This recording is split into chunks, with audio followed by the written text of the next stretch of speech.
Un marché arabe comme beaucoup d'autres, avec ses étals de légumes et de fruits divers, son bric-à-brac de tissus, de djellabas, de couvertures aux couleurs vives, sa foire aux bestiaux aussi. Des marchés comme celui-là, vous en avez vu des dizaines sur les photos en couleur des magazines ou dans les salles de cinéma. Mais maintenant, depuis 7 ans, depuis que la rébellion a éclaté en Algérie, les Européens n'osaient plus s'y promener. À Alger, à Oran, à Constantine même, nous n'aurions pas pu tourner ces images. Mais ici, dans ce petit village des Chaouia, nous avons filmé en toute tranquillité l'activité bruyante des marchands et de leurs acheteurs. D'ailleurs, l'attitude bon enfant des représentants de l'ordre était en elle-même suffisamment éloquente. Djebel Aguib est un village de regroupement. Fruit de la guerre, on y vit maintenant en paix, sous la protection d'un officier SAS. Mon commandant, qu'est-ce qu'un village de regroupement? Un village de regroupement peut être, suivant le cas, un village où la population a été regroupée en raison de l'insécurité. Ici, c'est plus exactement un village où la population s'est retrouvée rassemblée parce que sur le plan administratif, il a été créé un nouveau village.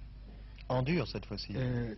Avec une centaine de maisons en dur et le reste étant constitué par des gourbis du type traditionnel que les ressources en pierre de la région ont permis de faire de façon confortable. Ces villages sont-ils des villages provisoires ou des villages définitifs? Ici, dans l'arrondissement, une quinzaine sont des villages provisoires, mais le cas particulier du village de Mechta-Kébira est un village définitif.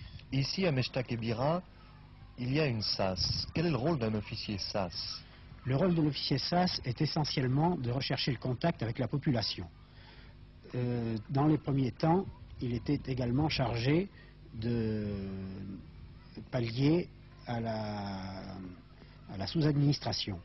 Et actuellement, où il a été institué une commune de type classique, maintenant la SAS est chargée de soutien social des éléments déshérités de la population. Il fait donc beaucoup de choses, cet officier Il fait beaucoup SAS. de choses. Il anime l'assistance médicale gratuite. Il anime les services techniques, en particulier l'enseignement, qui dispose ici d'un groupe scolaire important.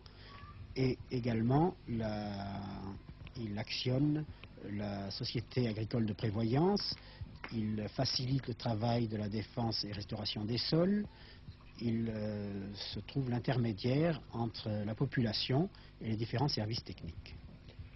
Je vous remercie, mon commandant. À Djebel Aguib, comme dans beaucoup de villages d'Algérie, le garde champêtre est un vieux fidèle de la France. Tirailleur ou spahi, il a fait plusieurs campagnes à nos côtés avant de revenir dans sa Mechta natale. Monsieur, vous êtes garde champêtre de ce village de Djebel Aguib. Oui, monsieur. C'est un village de regroupement. C'est un village de Et regroupement. toutes ces maisons que nous voyons là, Oui. ce sont les gens qui ont été regroupés, qui sont partis des petites Mechtas tout autour et qui sont venus ici. Oui, il y a 7 ou 8 Mechtas qui sont repliés ici, chez nous. Qu'est-ce qu'ils en pensent de ce regroupement? Ils ne Et- sont pas trop mécontents d'avoir été obligés d'abandonner leurs terres, Non, non, ils leur sont bien- maison? Oui, il est bien content. Pourquoi ils sont bien contents? Parce qu'il est bien content, il est tranquille ici, il a pas trop merdé par les rebelles. Dites-moi, c'est calme ici? Ici, pour le moment, nous sommes bien. Ça fait longtemps que c'est calme? Depuis 2 ans, moi, que je suis là, depuis 3 ans, moi, que je suis là, nous sommes bien tranquilles, bien calmes. Il n'y a pas de rebelles? Non. On dit que pas, il n'y en a pas, on n'a pas vu. Nous sommes tranquilles, on ne sait rien, qu'il y en a, il n'y en a pas. On dit que pas, qu'il y en a, il n'y en a pas, j'en sais rien. Mais nous sommes tranquilles, nous sommes calmes. Bientôt, vous le savez, ça va être le cessez-le-feu. Qu'est-ce que sais. vous en pensez de ce cessez-le-feu? Je pense que le cessez-le-feu, c'est beau pour les civils. Pour nous, non. Pourquoi? Parce que Vous craignez ce Oui. qui va se passer après le cessez-le-feu? on pense toutes les parties qui sont avec la France, qui vont se gorger toutes par l'Europe. Mais pourtant, vous savez très bien qu'après le cessez-le-feu, Oui. l'Algérie restera associée à la France. On ne vous laissera pas tomber. Je pense pas. Vous n'avez pas confiance? Non. Bien sûr, on le comprend, ce vieux garde champêtre. Mais il a peut-être tort de ne pas avoir entièrement confiance.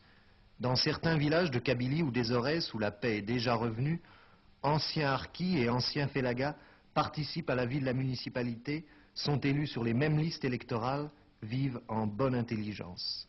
Après 7 ans de guerre, ce sera, espérons-le, le visage de l'Algérie de demain, celui de la réconciliation.